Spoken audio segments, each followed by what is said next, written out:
Hello students, last class में हमने देखा entropy as a function of temperature and volume. अगर एंट्रोपी ताप और आयतन का फलन हो तो किस तरह की समीकरण और किस तरह का परिणाम आता है। आज हम देखेंगे entropy as a function of temperature and pressure. So entropy as a function of temperature and pressure, तो हम इसे कैसे लिख सकते हैं, del S upon del T at constant P. एक बार टी के साथ डिफ्रेंशिएट करें, पी को कांस्टेंट, देन पी के साथ डिफ्रेंशिएट करें eight constant T D P. ये हो गई इक्वेशन 1। सिमिलरली जो एंथैल्पी है वो भी किसका फलन है, टेम्परेचर। तो एंथैल्पी को भी हम इसी तरीके से लिख सकते हैं, del H equals to del H upon del T at constant P D T plus del H upon del P at constant T D P. ये हो गई equation number 2। Now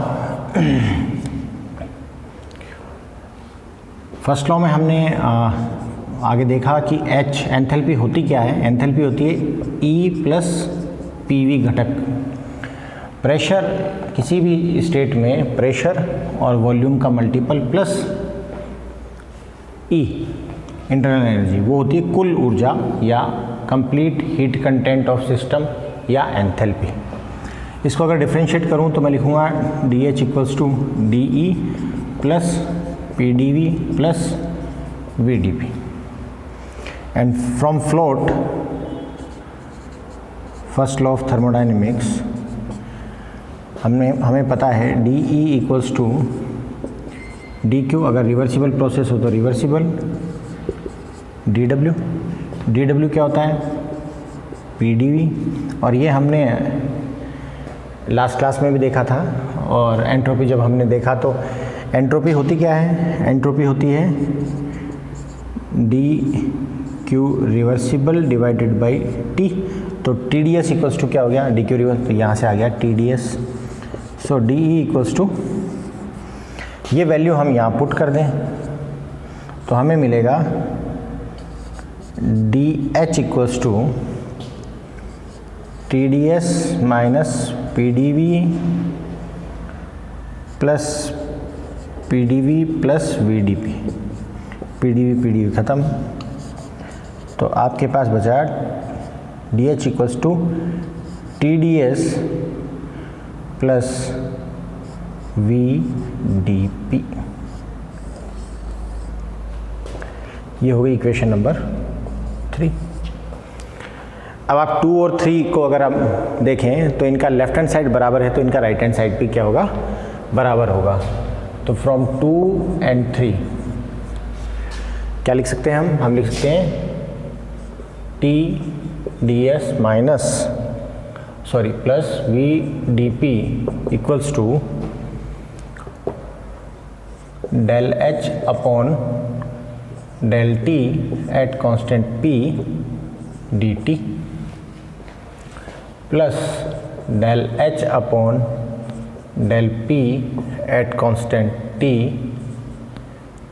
D P.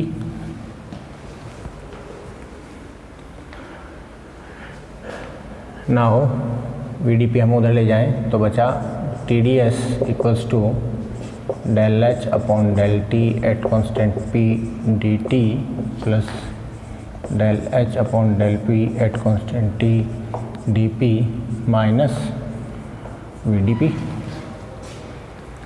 T को भी हम उधर ले लें तो ये बना D S equals to 1 upon T del H upon del T at constant P D T.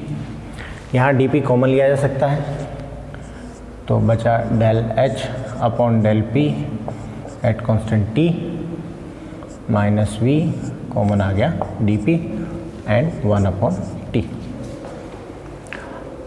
ये हो गई हमारी इक्वेशन नंबर 4।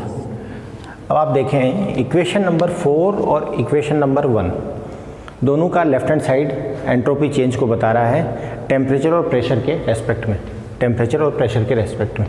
तो लेफ्ट हैंड साइड बराबर है तो राइट हैंड साइड भी बराबर होगी। और राइट हैंड साइड में दो घटक हैं, राइट हैंड साइड में दो घटक हैं, एक टेम्परेचर का और एक प्रेशर चेंज का।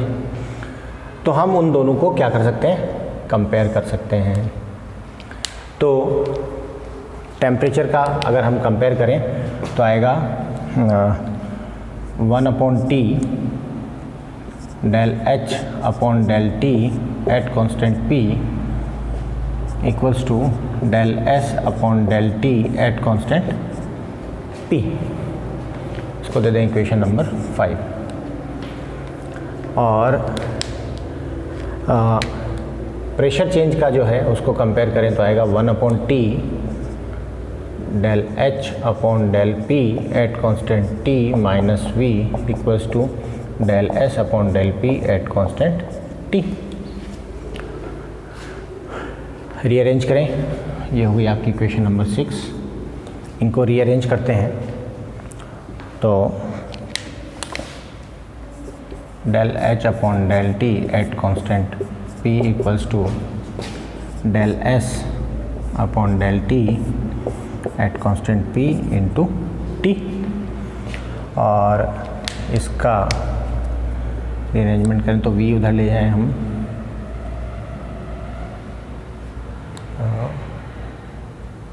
एक सेकेंड देखिए ये बात, पहले T तो del H upon del P at constant T equals to T del S upon del P at constant T and then V plus V। now इसको टेम्परेचर के साथ डिफरेंशिएट करें एट कांस्टेंट प्रेशर, और इस equation को pressure के साथ differentiate करें eight constant temperature.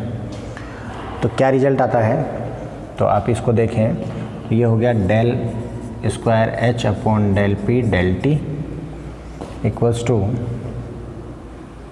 T at constant temperature, तो टेम्परेचर कांस्टेंट है तो कांस्टेंट बाहर, del square S upon del P del T। Similarly इसको करें तो टेम्परेचर के साथ कर रहे हैं, del square H del T del P equals to, एक बार टेम्परेचर इस राशि का होगा क्योंकि टेम्परेचर कांस्टेंट नहीं है उसके साथ ही कर रहे हैं, और दूसरी बार इस राशि का होगा। तो पहले इसको कांस्टेंट रख लेते हैं, तो T कांस्टेंट इस राशि का करें del square S upon del T del P। फिर इसका करें तो आ गया del S upon del P at constant T, क्योंकि T का T के साथ 1। V का करें plus del V upon del P del T at constant P। Okay, now ये जो इक्वेशन है इसको आप नंबर दे दें, ये हो गई आपकी इक्वेशन नंबर 7 और ये हो गई इक्वेशन नंबर 8।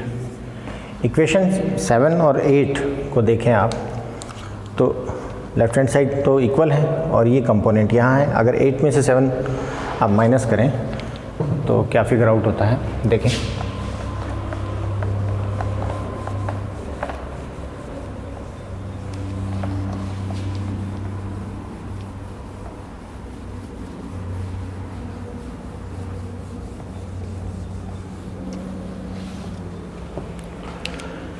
ओके, तो इक्वेशन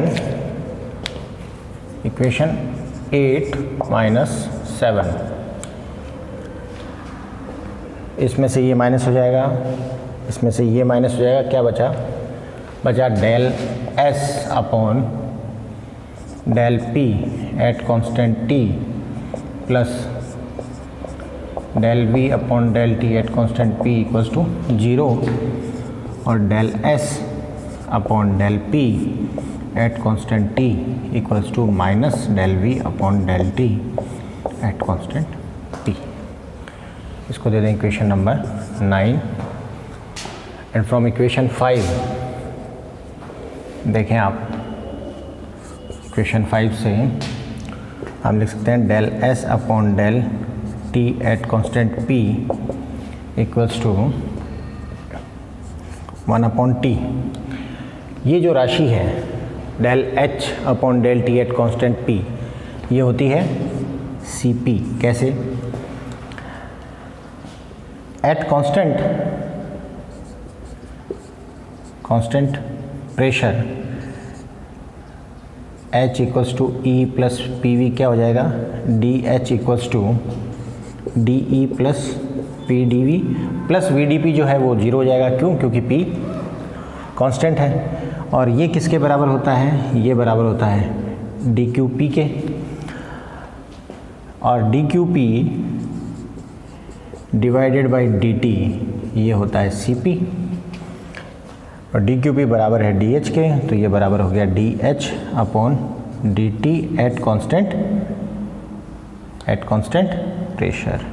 तो del H upon del T at constant P किसके बराबर है? डेल एच अपॉन, ये बराबर है सी पी के, तो ये हो गया सी पी। ये हो गई इक्वेशन नंबर 10। तो आप इक्वेशन नंबर 9 और 10 से इन दोनों कंपोनेंट की वैल्यू पुट करेंगे तो आपको रिलेशन मिल जाएगा एंट्रोपी का टेम्परेचर और प्रेशर के साथ। देखते हैं क्या आता है।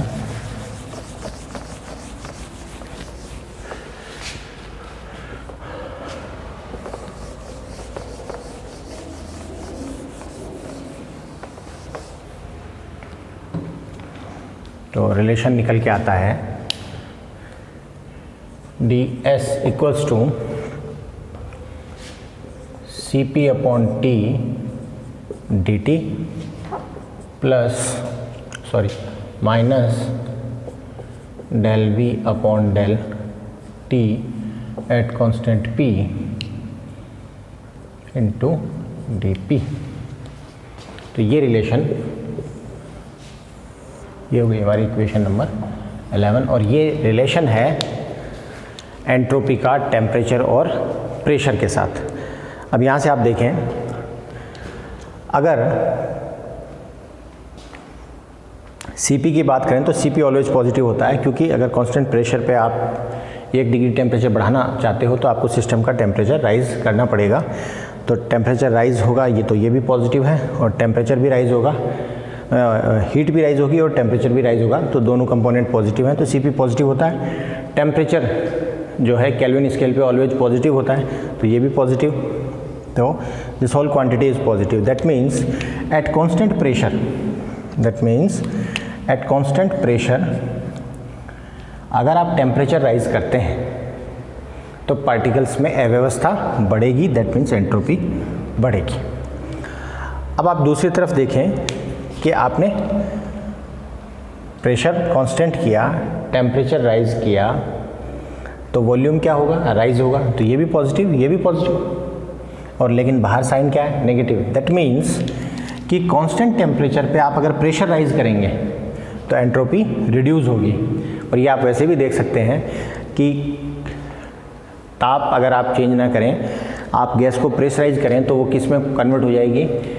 अगर वो अपने क्रिटिकल टेम्परेचर प्रेशर से बिलो टेम्परेचर पे है, तो आप जब प्रेशर बढ़ाएंगे तो गैस लिक्विफाई हो जाएगी, और अगर पार्टिकल लिक्विफाई हो रहे हैं, उनके बीच में एसोसिएशन हो रहा है, तो उनका फ्री मूवमेंट कम हो रहा है, फ्री मूवमेंट कम हो रहा है तो अव्यवस्था कम हो रही है, अव्यवस्था कम हो रही है तो एंट्रोपी कम हो रही है। तो निश्चित ताप पर दाब अगर आप बढ़ाते हैं तो एंट्रोपी के मान में कमी आएगी। क्यों? क्योंकि दाब बढ़ाने पर पार्टिकल के बीच का स्पेस कम होगा, उनकी रैंडमनेस कम होगी, अव्यवस्था घटेगी, तो एंट्रोपी घटेगी। तो ये रिलेशन आता है एंट्रोपी का टेम्परेचर और प्रेशर के साथ। तो हम अगर सिस्टम हमारा आइडियल गैस का हो तो फॉर आइडियल गैस अगर हम देखें तो हमें पता है कि PV इक्वल्स टू RT, 1 मोल अगर गैस हो तो 1 मोल गैस हो तो ये हमें पता है। डिफ्रेंशिएट करें इसको इसको डिफ्रेंशिएट करें एट कांस्टेंट प्रेशर तो क्या हो गया, P dV equals to R dt और del V upon del T at constant P क्या हो गया, R अपॉन P। ये वैल्यू आप यहाँ पुट करें तो आपको इक्वेशन मिल जाएगी ds equals to CP upon T dt plus minus R upon P dP। Now अगर हम इसको इंटीग्रेट करें T1 से T2 एंड P1 से P2 स्टेट फर्स्ट से स्टेट सेकंड के लिए, तो हो जाएगा delta S equals to CP ln T2 upon T1 minus R ln P2 upon P1, या आप इसे लिख सकते हैं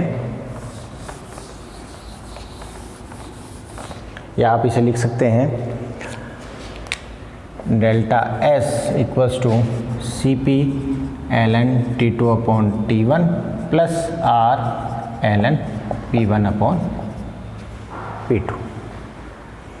तो ये जो रिलेशन आया है, ये इक्वेशन है, these are for ideal gas.